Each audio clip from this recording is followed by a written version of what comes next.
Liçeni i Ohrit është një nga më të vjetrit në Evropë. Liçeni administrohet nga dy shtete, Maqedonia e Veriut dhe Shqipëria. Edhe burimet e saj të ujit janë në të dyja anët, në Maqedoni, në Shën Naum, kurse në Shqipëri, në Drila.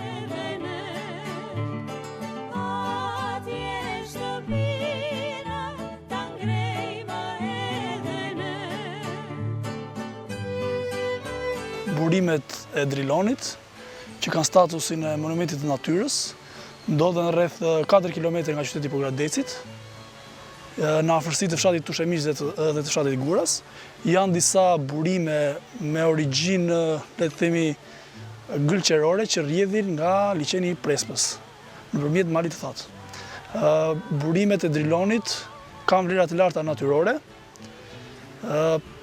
pasi ka disa lloje endemike në të cilat arrisin vlerat këtyre burimeve, që tashmë përveç se janë monument natyre, janë dhe pjesë e trashëgimisë natyrore, kulturore, botërore, pjesë e UNESCO-s. Në përgjithësi të gjithë zonat e mbrojtura dhe monumentet e natyrës apo pejsazhet paraqkombëtare kanë statuse të veçanta dhe ruhen me ligj të veçantë. Mundohemi ne si administratë e zonave të mbrojtura të jemi gjatë gjithë kohës në terren, në mënyrë që të minimizojmë efekte negative përsa i përket ndërtimeve apo ndërhyrjeve të tjera që ndodhin nga njeriu.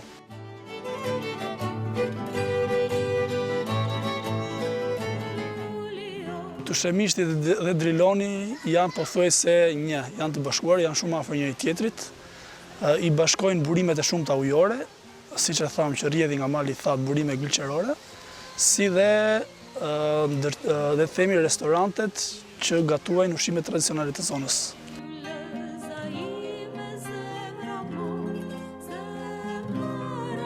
Llojet kryesore drunore në zonë janë vërrinjt, plepi, rapi dhe disa lloje shelgjësh. Gjithashtu vlen të përmendet sepse këtu është dhe një habitat mjaft i përshtatshëm për disa lloje shpendësh, siç janë disa lloje rosash, përmend tu rosën qafgjelbër, mjelmën, bajzat, pula e ujit dhe karabullakët, karabullaku i vogël dhe karabullaku i madh.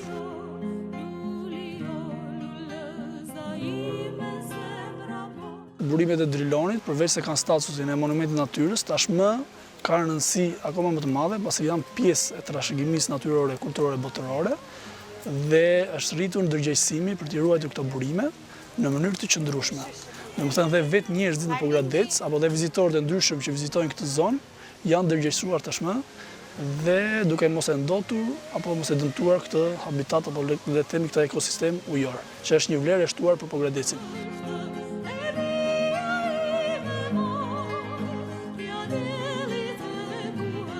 Që nga korriku i vitit 2019, edhe pjesa shqiptare e liçenit të Ohrit është tashmë pjesë e UNESCO-s, edhe pse jemi çik të vonuar në këtë pjesë, pasi siç dihet pjesa maqedonase, Struga së bashku me Ohrin, janë pjesë e UNESCO-s që në vitin 1979, le të themi rreth 40 vite më parë.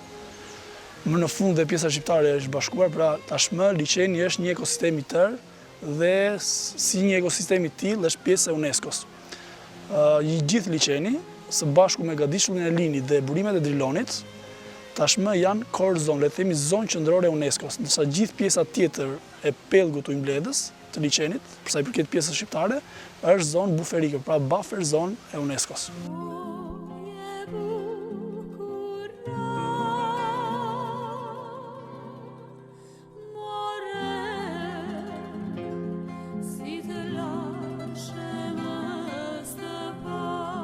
Ndërkohë që liçeni i Ohrit, si dhe qytetet rreth tij, Ohri, Struga dhe Pogradeci janë pika turistike për dy vendet, po aq tërheqëse janë edhe gjallësat e liçenit. Aty ka disa gjallësa që janë po aq të lashta.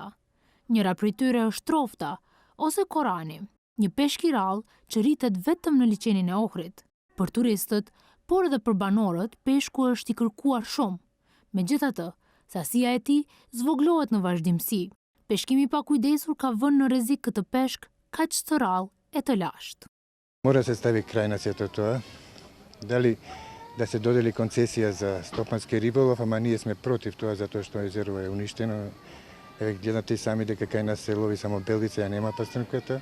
Дека пастанка се лови само во Албанија и тоа се шверцува овде. Значи вршат размена на белица и пастри. Се секаде се врши нелегален излов на рибата и никој не ги ваѓа контролиран. Ата që banojnë këtu shumë merren edhe me peshkim. Edhe tam punojnë me peshkim edhe mbajnë. Po ka edhe shumë emigrant, kanë pothuajse në gjithë vendet e Evropës, Itali, Gjermani, Francë, ka emigrant shqiptar, kanë krijuar edhe ka kohë që kanë shkuar, kanë krijuar familjet e tyre ande.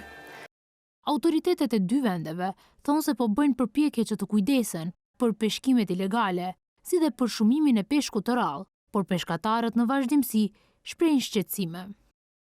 Единствен начин како што кој би можел е да се обезбеди таа значи менаџирање со езерото е тоа да самата држава направи максимален напор таа да го спроведува менаџирањето. Крајнив има еден закон кој покрива и морскиот риболов и сладководниот. Крајнив плаќаш дозвола, дали ловиш со мрежи или со јадице или со раце, то не е воопшто битно. Потребно е договор меѓу Албанија и Македонија, усогласување прво на законите за рибарство. Bregu i liçenit të Ohrit është i shpallur si trashëgimi botrore nga UNESCO, Agjencia e OKB-s për mbrojtjen e trashëgimisë kulturore.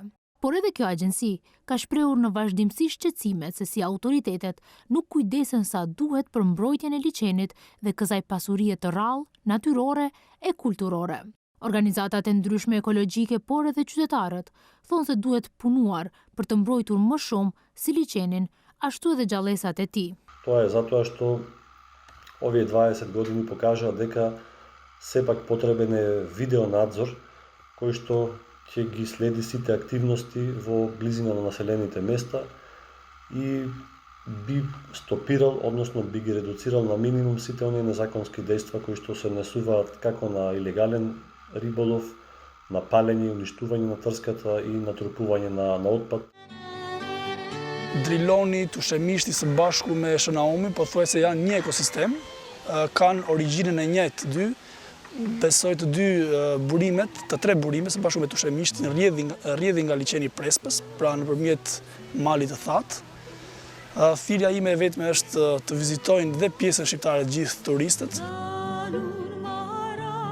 Paralelisht, duhet edhe vetëdijsimi i përgjithshëm për mbrojtjen e liçenit si tërësi dhe si ekosistem, sepse kur je atje, atëherë kupton, edhe më shumë se sa i rrallë dhe i veçantë është liçeni dhe ky kënd i botës që i përket dy shteteve, Shqipërisë dhe Maqedonisë së Veriut.